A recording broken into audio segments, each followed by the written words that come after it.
Whether you're fighting for the future of Tamriel, serving a Daedric prince, or just getting into a bit of trouble, these are the adventures that make up one of the greatest series of role-playing games of all time.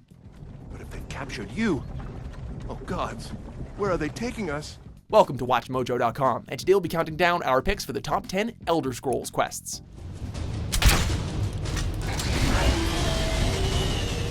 For this list, we'll be looking over all the entries in the Elder Scrolls series, and selecting which quests provided the most intrigue and enjoyment.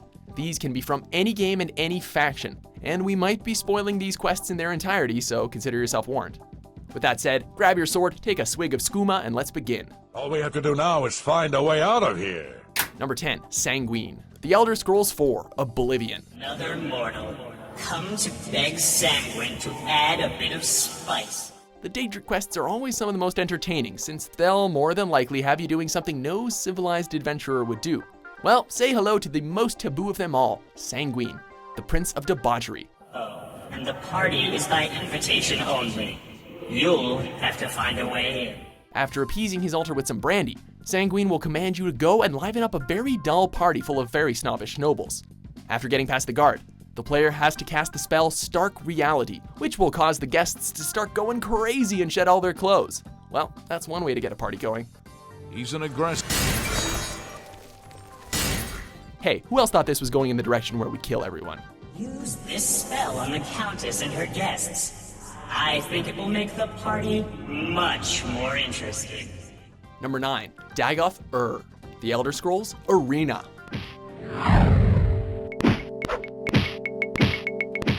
Harkening back to the early days of the Elder Scrolls, this is one of those quests that makes the player feel like they've earned their reward. With one final piece missing from the Staff of Chaos, the player has to find that last fragment, which just so happens to lie in the heart of the largest volcano in Morrowind.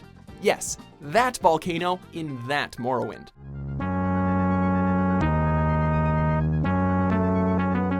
Okay, so, you have to go to the king at Palace Ebonheart, who says he can reveal the entrance to the volcano, but you have to find an ancient hammer that lies within a dungeon called the Black Gate, which is filled with puzzles and traps, and then bring the hammer back to the king and then head into the volcano, then fight a deadly vampire and loot his corpse to find a key which leads you to the staff piece. Whew, yeah, you definitely feel like you earned that damn staff after all that.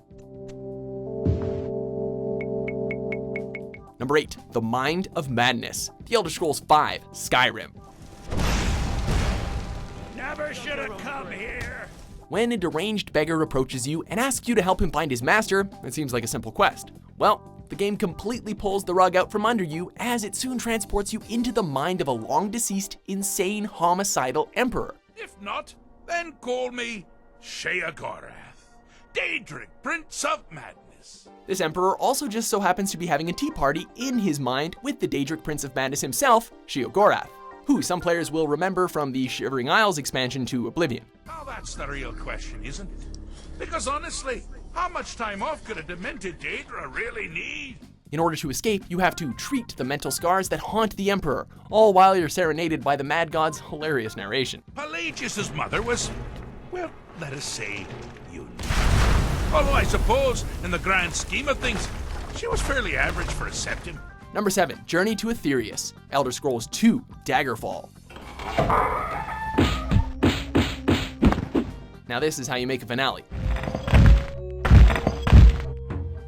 In the last quest of the series' second installment, the player is transported to an alternate dimension known as Aetherius in order to retrieve the Mantella, an artifact of great power once used by the late Emperor Tiber Septim. Of course, it's not simply a case of hopping to the dimension next door, because Aetherius is a place made of 6 sections, each containing tricky puzzles, as well as some of the toughest enemies in the game, such as ancient vampires and Daedra Lords.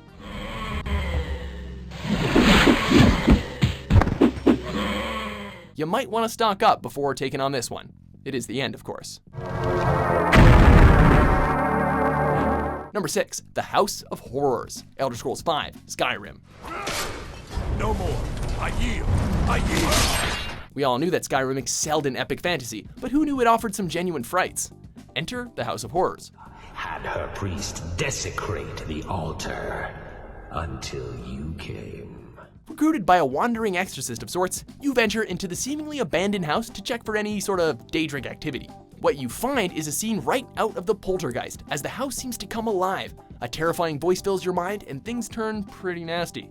It turns out that it's all the work of the Daedric Prince of Domination, Molag Bal. Get out of my head, Daedric. Or you will die. After making you kill the exorcist, he demands that you find and bring him the priest who has desecrated his altar. After doing so, you get to torture said priest until he gives in and surrenders his soul to Molag Bal. You're mine now, Logrov.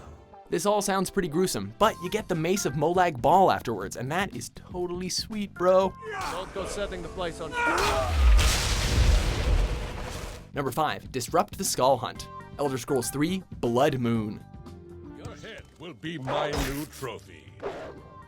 The Elder Scrolls are well known for having incredibly detailed and enjoyable expansion packs, and one of the highest regarded is Blood Moon, which is set in Solstheim, where Skyrim's Dragonborn expansion is also set. Ask for you, my hound. In the tombs of Skalara lies the totem of claw and fang. Anyway, after being cursed with lycanthropy, or werewolfism, the player is given the option to serve the Daedric Prince of the Hunt, Hircine.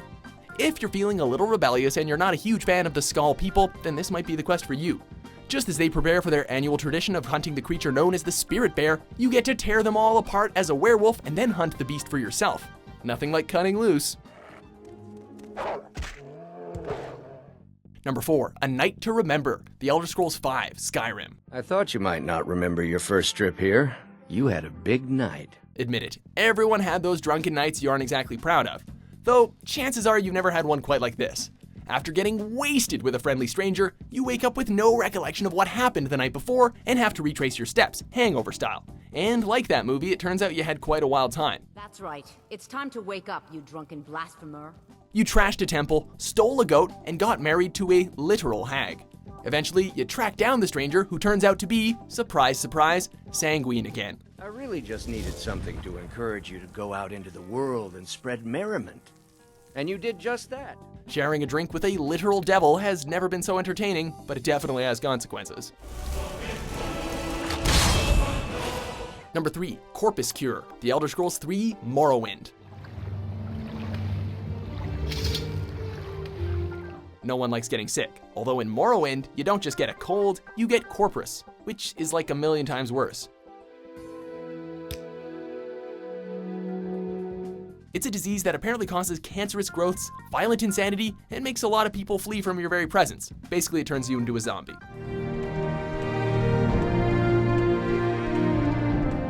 It gets worse, because the supposed cure lies in the hands of a 4,000-year-old wizard.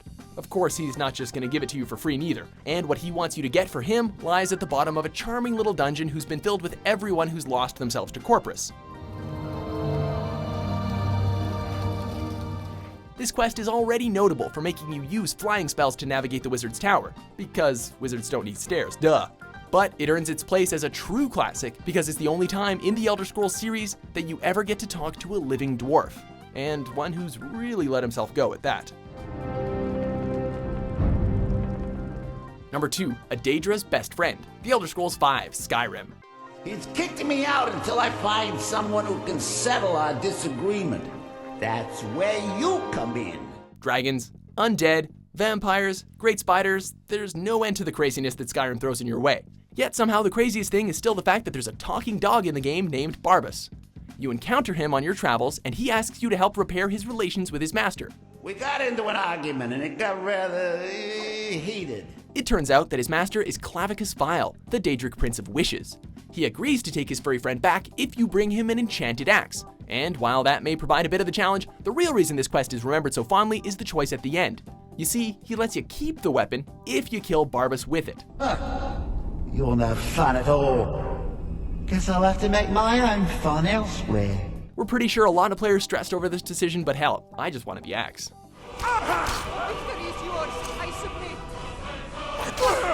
Before we set out for our number 1 pick, here are a few honorable mentions.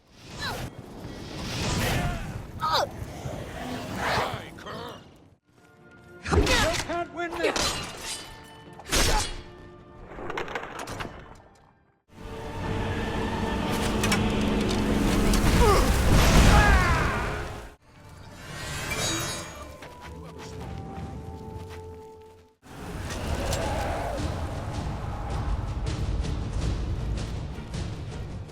Number 1. Who Done It? The Elder Scrolls 4 Oblivion. It's obvious to me one of the other guests killed her to eliminate the competition. Everyone loves a good murder mystery, especially when you get to be the murderer. After joining the Dark Brotherhood, aka the Assassin's Guild, you eventually are given the task of killing 6 strangers who have all been locked in a mansion under the illusion that there's hidden treasure inside. She'll try to kill us next. I'm not about to stand around waiting to die. Despite the morbid subject, it's oddly thrilling to assassinate each target without being seen, playing off of their weaknesses and using misdirection and manipulation to never place yourself under suspicion. There's actually no one way to do it, but there's plenty of fun to be had. Hail Cephas! Do you agree with our list? Which Elder Scrolls quest is your favorite? For more top 10s and great content published every day, be sure to subscribe to WatchMojo.com. Spit it out, mortal! I haven't got an eternity. Actually, I do.